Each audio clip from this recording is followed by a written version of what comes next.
the income that's coming in on this property? You need to know the two definitions of rent. You have contract rent, which is the amount of rent set in the lease agreement, and economic rent, which is the rent the land will produce when employed to its optimum efficiency. Now, let's compare that to market price and market value. I think there's a good comparison there. In looking at economic rent, that we could compare to market value. Economic rent is what we think we're going to rent the building for. For example, say I get an exclusive right to lease a commercial building. And I tell the landlord, I think I can get $16 a foot for this building, $16 per square foot. And so we start marketing the building, and then we get a major tenant that comes in. We know that he's got A1 credit. He wants a 10-year lease. We know we're going to get paid every month. And he offers us $14 a square foot. And I tell the landlord, I think you should take this. This is a guaranteed income every month. This guy has never missed a payment in the last 20 years. And he says, Tom, I agree with you. And you settle at that. So the economic rent was what I thought we should get for the property when it was employed to its optimum efficiency. But when we finally settled on a rent, that's the contract rent. That's the amount of rent set in the lease agreement.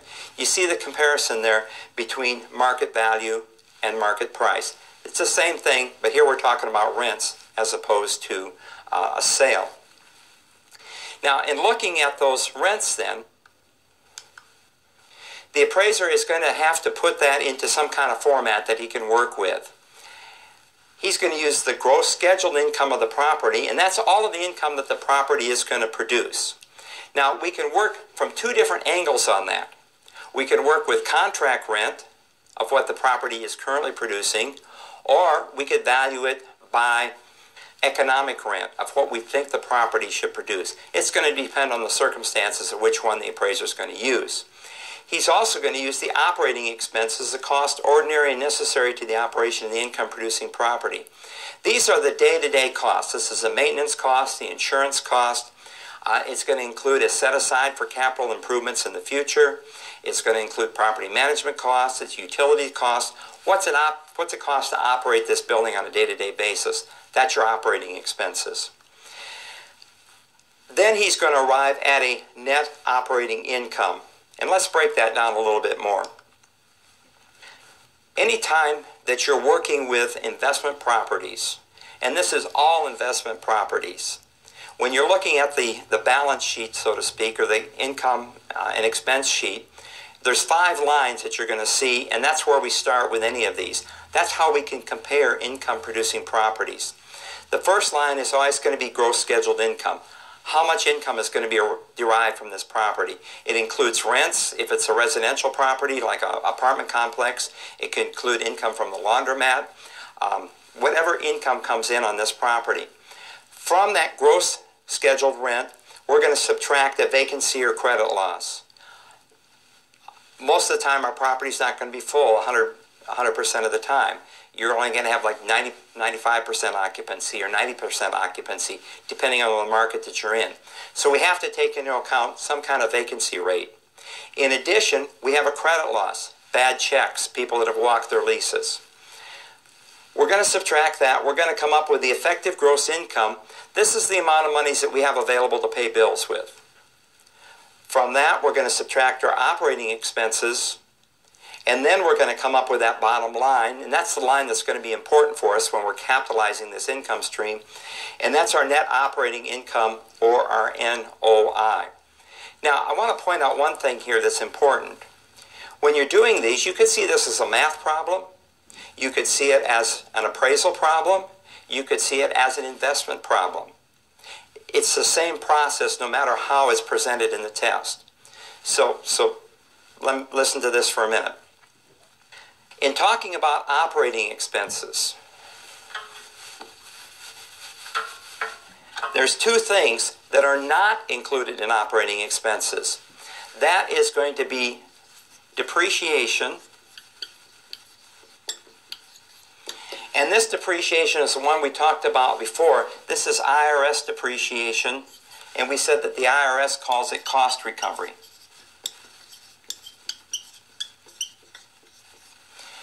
The reason that depreciation is not included in the expenses is that depreciation is an individual issue. You may depreciate the building longer than I depreciate the building. The IRS gives us minimums, but it doesn't give us any maximums. So maybe I depreciate all my commercial buildings over 50 years. The IRS says I cannot depreciate it for less than 39 and a half years, but for my own personal reasons, I take it over 50 years. So depreciation is a personal choice, so we don't put it in operating expenses. The second thing that is not in operating expenses is the payment on the building. And of course, the payment consists of principal, repayment, and interest on that principal. Now, interest, of course, is deductible on your tax return, but we do not consider that an operating expense. So if you see a problem that's asking you to calculate, say, the net operating income, it may give you expenses. It may say he pays $5,000 a year on the interest on his note. That's not part of the operating expense. So keep that in mind when you're working this type of problem. Okay, let's talk about capitalizing this income stream. Now, capitalization, conversion of an income stream into an indication of value. What we're doing with capitalization is we're taking future income streams and we're saying this. We're saying, what would I pay today for the right to receive an annual income of so much money far into the future? What was it? Blimpie, I think it was Blimpie that said, I'll gladly pay you on Monday, or pay you on Tuesday for a hamburger on Monday. In other words, something today is worth more having it today than it's worth having it in the future. And so what that capitalization does is it takes all those future cash flows and discounts them back to a present value. Let me give you another example. Say that you win the lottery. I actually have a friend of mine that won a multi-million-dollar lottery. And when he went down with his lottery ticket to pick up his winnings, they said, sir, you've got two choices. We will give you a lump sum payout, or we'll give you an annual income for the next 20 years. And so he had to decide. Now, I forget what the lump sum was. I don't know, it was, say, $20 million. We'll make up a number. And he could take $20 million a day, or he could take $1.5 million a year for the next 20 years. So he took $20 million today, or he gets $30 million over the next 20 years. Well, why did they offer him two different rates? Because money today is worth more than money in the future. And so they took all those future income flows and discounted them back to a present day value. And that's the way I think most states' lotteries work. They'll give you a choice of one or the other. And what they're doing is they're capitalizing that income stream. That's exactly what's happening there. Now, when they capitalize that, they're going to use a cap rate. And that's the annual rate of return produced by an income-producing property. When you think about cap rate, you maybe could think about an interest rate. If I take money and I take it down to my local bank, and I put $1,000 in there, and they're going to give me 5% interest, that's kind of like a cap rate. And so we take this NOI, and we're going to capitalize that income stream. And how are we going to do that?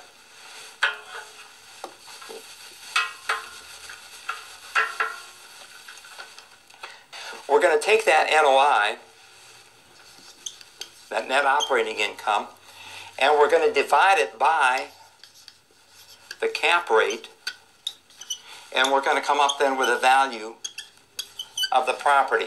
And that's what the appraiser is going to do. The exact appraisal process will be this, is the appraiser will determine what the NOI is for that particular income-producing property.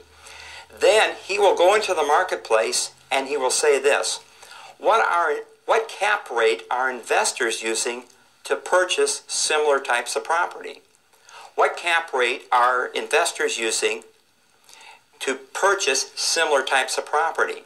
And maybe he goes into the marketplace and he finds out that investors basically will spend their money if they can get a 12% return or a 12% cap rate on that money. And so the appraiser will take that net operating income, divide it by 12%, which he's extracted from the marketplace, and he will come up with a value of that property. Now, conversely, and I'll put a little hint here in the parentheses. If I'm purchasing a property and I know the NOI on that property, and I know that when I buy a property, I want to get a 20% return, as an investor, I would divide that NOI by my 20% and come up with my offering price. So you see, we can use that both ways. It works as from an appraisal standpoint, and then it also works from an investor standpoint. The problems are calculated the same, and when you see them on the test, you could see them from the appraisal side or the investor side. They work the same way. We're still taking NOI and dividing it by cap rate to get value, or we could take